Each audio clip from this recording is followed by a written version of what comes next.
I'm Robert Santi. I'm the writer, producer, and actor of the film. Thanks so much for coming out. We got to meet the lead actress who also co-wrote with you, right? Yes. We got to meet her earlier, but she couldn't be here today. Right. Yeah. But thanks so much for coming out. It's really such such a cool film. Thank you. Thank you. Wanted to ask you where you and Denise first thought of this idea. Well, it initially started off, when we first decided we wanted to write something, we were going to write a comedy. And we realized what we were brainstorming wasn't very funny. So we started, talking about, our pasts and, our experiences in life and everything like that. And it came down to, mental health was a topic that we just started to, revolve around. And then it was a more personal issue for her. If she was here, she'd be able to divulge a little bit more information, but it's basically she's experienced that with family members, and it was that inspiration of a story that she had wanted to tell that really inspired me to go on that journey with her, and then tell that story and put our own little spin to it. And we also started to realize that mental health is a very important issue that a lot of people don't talk about. They kind of want to sweep under the rug, and it's something that we wanted to put into the limelight and say it's okay if you're struggling with your mental health. It's just as important as physical health. So Excellent, and it's wonderfully directed. Thank you. Really. Thank you. And the acting, both actors were superb. All three, I suppose. All three actors were superb. But I find you particularly compelling as the, I think on my first viewing, I was thinking you were real and she wasn't there. Because there was just something so, because you were so stressed. You were showing so much distress that I started to think that you were imagining her. Well, maybe. Which is, who knows? Yeah, well, maybe. And is there, it's actually, the door's still open that you're a ghost, right? Yes. Yeah. Thank you so much. Yeah, I just find it extremely well made and well acted. Thank you. Thank you. When did you take the script over to your director? I had a co-directing friend of mine, but he ended up moving out of the state, and so they allowed me to kind of help take over. But it was a while before. But they'd given me the script, and it was very intensive. It was the script is a lot heavier with more flashbacks and dove deep into more of their backstory. And so I kind of came in and I was like, let's look at the meat of what this story really is, and that we want to tell the story about mental health, and let's strip it down and take some of that away and really just focus on their relationship. And Rob and Denise are both Filipino. I'm married to a Filipino, and so we really wanted to kind of push that background into the story as well too. So we just had a lot of things that we wanted to really just hone in and focus in on. So I helped a little bit with the script, but it was really their inspiration of what it was to make it what you see on screen. So Great. And was it a fun shoot in spite of the heaviness of the subject? It was. Yeah. It was really. It was like a 2-day shoot, and then we had a third pickup day, and it was. We had to do a lot. It was very intensive in that. Yeah, a lot. But we had a really good crew and cast, and it was just a lot of fun to work on, and it was very collaborative. I think that's what makes filmmaking so great, is that sometimes you feel as a director, maybe you have to helm it, but I leaned on DP and the actors and producers, and everybody brought in the best ideas to make scenes work, and we were changing up stuff the day of, trying to make scenes work. So the collaboration was what really made it amazing to work on. Yeah. We needed to have a lot of trust in everyone that was on set, because we had such little time to do it, that we needed to make sure that when Denise and I were acting, we weren't producing, and we trusted our AD and our director and our DP and all that to make sure that everything behind the camera was the way we had discussed, so that we didn't have to worry about any of that stuff. So you got to purely act in spite of how involved you were in the filmmaking. Yeah. That was that was the point when we were bringing people on board. We were like, we're going to be acting in this thing on the day of shooting. Don't bring any of those problems. We had a great AD and director to be able to feel anything that was happening, to just let us do our thing, because at that point it was like out of our hands. Well, it shows. It shows Yeah. in some really great performances. Thank you. All right, let me open it up to some hands. There we go. I really liked that you didn't explain things or have like flashbacks of like her, petting the cat instead of massaging the character.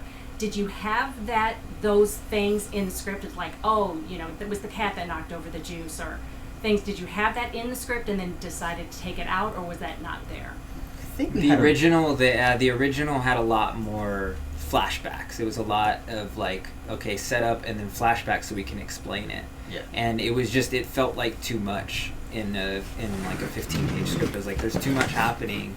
Let's leave it open. Let's strip some of this stuff out and leave it open so that you can watch it. And what I really wanted it to be like too is that I wanted people to watch it, and then when you look at it a second time, you can see the cat elements and everything that Rob does as a character. So I really liked, like, okay, on a second viewing you get something else different out of it. And so I think the flashbacks that we had originally in the script took away from that, being able to dive in as a viewer. So yeah, that changed. Yeah, imagine watching it a second time and as he's pawing the ball. Yeah. The first viewing, it's just a guy with nervous energy. Yeah. So in the beginning, when she wakes up at like 3 o'clock in the morning and asks if there was a nightmare, she's just talking to the cat, and the cat comes over and lays down with her. Pretty much. Yeah. Cool. Or a ghost. Yeah. It's whatever you take away from it. I thought I saw another. Yeah. I think, first of all, you did such a great job with like setting such a great tone visually and in the editing as well. Thank you. What were some of the elements, even with like the sound design, putting like the bell when you first see him or things like that? Because after I had seen, kind of the reveal, I was thinking back on that stuff. It was just done so well. So what were some of those ideas that you guys talked about, and how did you come up with those ideas? Yeah, I think we knew that we wanted the cat bell in there right before like a scene with Me showing Leo. up. Yeah, so it was the tease of like, okay, here's the cat.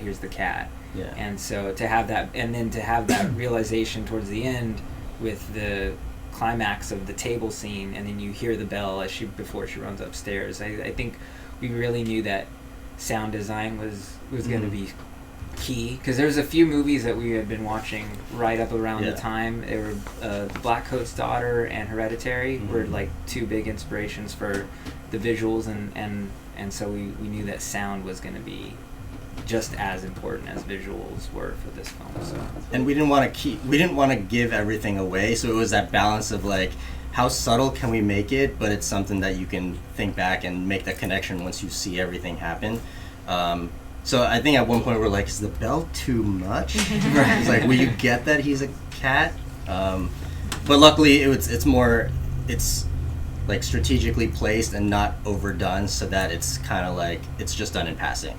And if you miss it, you miss it, and then until you find out at the very end that he's actually the cat, then you're like, oh, well, that makes the whole best friend massaging her brother kind of thing make it like, okay, that makes more sense. Less creepy. But yeah, it was a challenge, but it was fun. Anybody? Yeah, right there. So after learning that it was the cat, my favorite scene was the one in the window, watching out the window and he his head against it. That's so cat-like. But my question was, when you actually add an animal into your production, you were trying to do it very quickly. Did that significantly complicate what you were trying to do? Luckily, no, not in this situation. Because this was like a SAG project, in order to add an animal to it, we had to go through a little bit of red tape and go through the Humane Society and stuff like that, and we had to have like someone on set with us to making sure that the animal is treated well and everything like that. But it was actually Denise's cat, who is very, very easy to work with. Yeah. So we were like, we don't have much time, so please behave. And so like she was probably on set maybe 45 minutes, an hour. 45 The tough shot was the landing, those paws that we tossed Just drop the cat. He's like, oh, we didn't get it. Oh, it wasn't right, and we had to like change the lens, and that was like a little bit of a tough because we were there for like 30 minutes. We're like, we really have to move on. We can't keep like dropping this cat into the frame. So we finally we're like, I'm sure there's something in there. Plus we were shooting at a higher rate, so that we knew it was going to be slow motion for that part. So I was like, there's something there. We'll make it work. Yeah, and it was a great shot. It was. Yeah, that was a cool moment. Especially combined with your physicality, because you are wondering why he's on the table like that. Right. Yeah. There was anything? I appreciate all like the subtle nods to Filipino culture in the household, like the spam and Thank the you. rosary and the little after, the little prayer cards you get after a funeral. At a funeral, right? I really appreciated those. I like that it's a film that isn't blatantly like a Filipino American story as well, because it can relate to anybody or any family. Right. My question is, like, have you had any response from the Filipino American community, or do you have any plans to like a show? Because I know mental health is such a taboo and stigma in the Filipino culture. That's kind of what brought us to creating this film in the first place, is just knowing that, and like Denise's experience and her not being able to talk about it with family, because in the Filipino community it's just like it makes you either seem weak, or if you're worried about your mental health, it makes you seem crazy, as opposed to being like, no, I'm worried just like I am about my physical health. No, we haven't shown it yet to the Filipino community. This is our second screening of it. So we do have plans on going to like more Filipino festivals and like Asian festivals, and we're confident that it'll actually be received very well, because even more so they'll be able to relate to it, because they can see the incorporation of like Filipino culture in it. So, yes. Is there any more? I can never pronounce. I shouldn't ask this. I should ask this after. But how do you pronounce Tagalog? Tagalog. Tagalog. Yeah. Because that's what he's speaking, right? In that one scene. Yes. In the breakdown scene, he is like switching back and forth. So he's speaking Tagalog in some of it, which was a lot of fun, because that was the day of, right? I think we threw that around like the day of or the day before. I was like, you should be like, can you speak Tagalog? And he was like, I think I know a little bit. I was like, yeah, that'll be powerful in this scene if you can do a little bit of it. Yeah. And so that helped balance it out, because at first it was just going to be the prayer that she said, and I was like, we need to inject it with a little bit more of the Filipino culture into that scene. Yeah. So that was good. He pulled it off really well. He did. I thought it was great. I thought it was a really nice touch. Yeah. Thank you. Any more? Well, thanks so much for Thank you.